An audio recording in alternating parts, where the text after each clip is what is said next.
everyone. We got to go to the Healing Together conference on D.I.D. and it was incredible and also helped to emphasize some of what we've been experiencing with our recent fusion. So let's talk about it.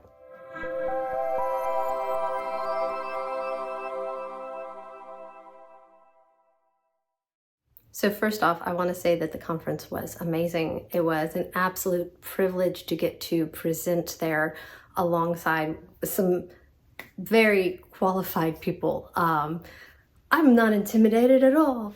It was fantastic, and the vibes were immaculate. Just systems being systems. So there were 400 people there. About, I think I heard the stat that like 18% of those were supporters. Which I'm not good with math, so I think that is what, 80 people?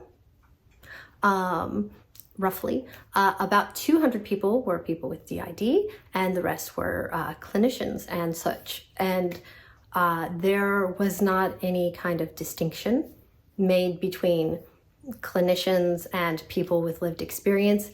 Everyone was just there together, talking together, learning together. It was incredible.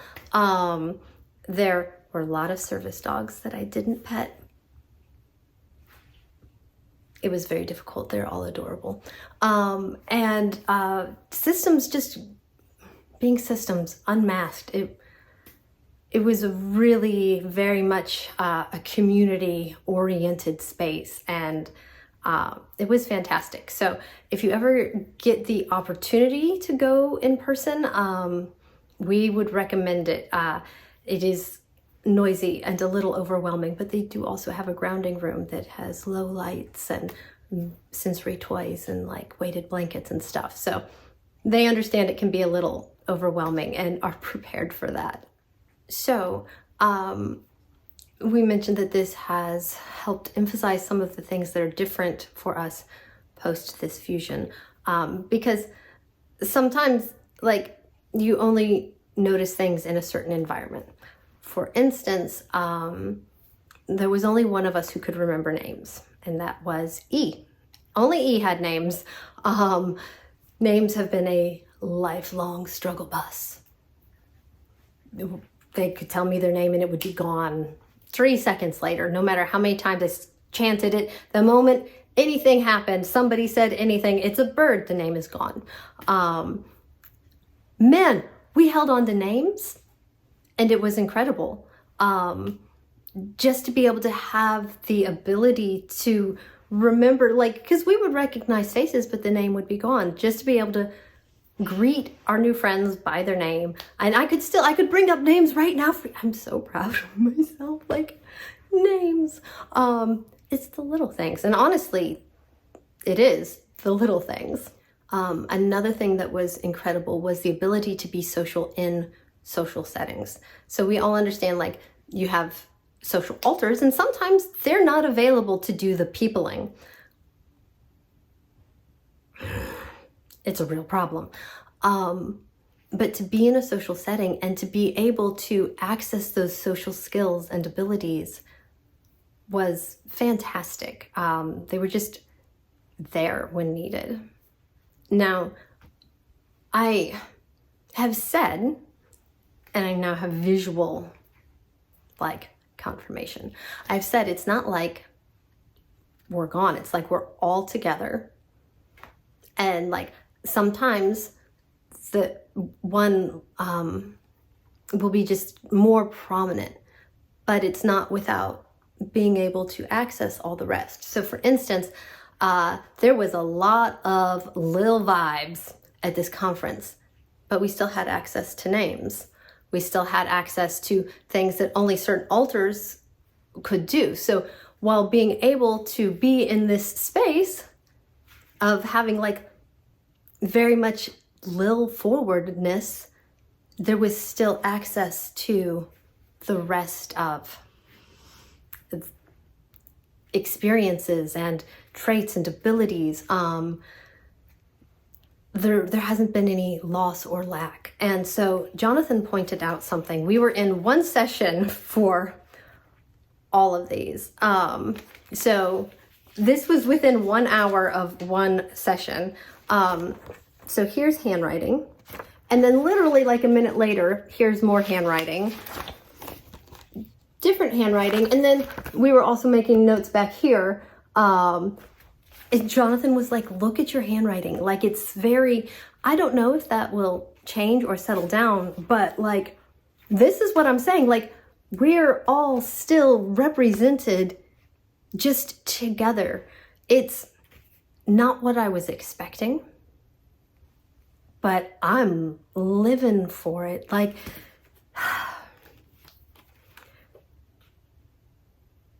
I wish I could articulate it better. And I know I will come up with analogies because that's what I do. That's my forte, to be able to better communicate how it's not like anybody's gone. But for now, just being able to visually see us represented like from one moment to the next, but without a feeling of identity alteration. So it doesn't feel like I'm Lil and now I'm Jenna and now I'm E. It still feels, it all now feels very first person. Right, hopefully I got the phone back in place so it's not too jarring for y'all. Anyway, as I was saying, it all feels very first person. It's just very hard to explain how we can be like, yes, look, we're all still here, but it now all feels like I and me, especially when we're very much more using plural pronouns without meaning to, but because it feels so full inside. It feels very much like us. So that's really the big difference for us, is that it now feels like first person I, and that there's access to everything. People have asked, like, do you have access to memories? Yes, we have access to all the memories, but there's still very much this sense of we, very much a sense of fullness, and it's very difficult to explain. So we will continue to try and bring you into what we're experiencing as we go along, as we have the whole time. And so I suppose it's okay that we don't know how to explain it other than to be like this, but also this and this, because that's our reality at the moment. We do have much less dissociation. That has been incredibly marked. It's more distressing when it happens now because it's no longer like such a constant day-to-day sort of thing. So when it happens, it's like, oh, it's actually jarring. And that has been actually incredibly helpful to be able to be present consistently. That has been another one of the big differences that's happened. And there are downsides. One of the downsides is that because everything is now all together, those of us who were more accomplished at dealing with dyslexia, it's now all in there with those of us who were less accomplished at dealing with things like dyslexia. And we're writers, and it has been definitely harder to cope with that because there's not this firm, okay, this person has, like, they've got it down, and this one that doesn't, like, that's okay. They're not as present in the writing process.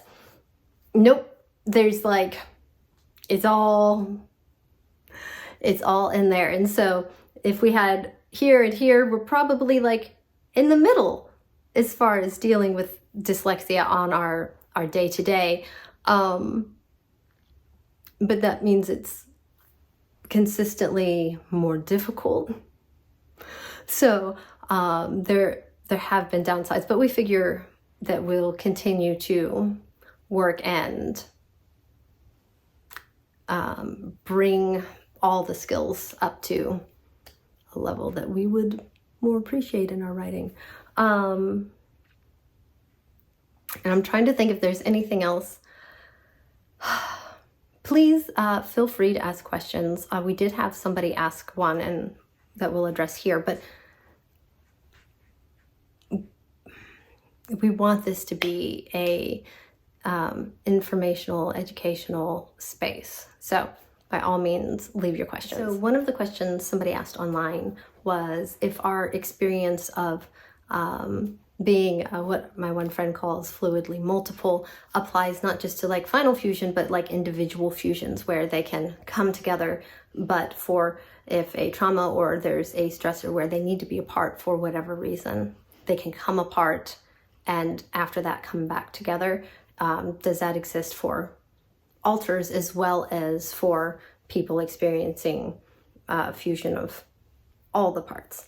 And yes, we've also experienced that with Anthony and Elizabeth specifically. They fused because they were like, we like existing together. That was like their preferred way to be. But occasionally, for strong stimulus or for stress, like they could separate out. Anthony would make like a if it was a very Anthony event, he would be like, nope, I have to be here for this. And for me, like, we expect that to be how it's going to be with all of us coming together as well. That if there is a reason that we can still separate for the benefit of the whole. And that's what our therapist has told us that it would probably be good to expect. So, and that's actually very comforting for us. The big thing is we didn't want anyone to disappear. So one of the things that we fear is that some of the people who want like final fusion, it's because they want everyone else to go away. And that's not what's happened for us. And we don't think that is what happens because we're all here. You can't just be like, oh, nope, I'm the only one. That was our Hubs' big fear. He was very much like, I love everyone and I would not want to miss any of them.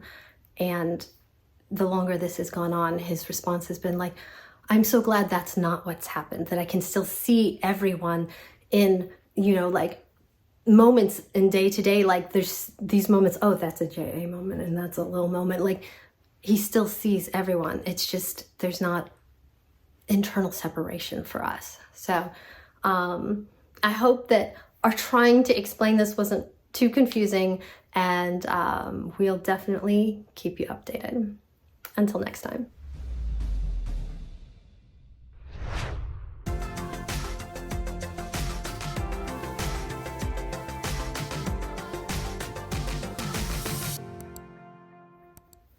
And so that's really the big difference for us. I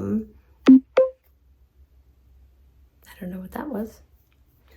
I really, that's another phone call. That's what happens. Like I'm like trying to film for the first time in a while because this past month was crazy and all the phone calls. Okay, that can be an outtake. It's fine.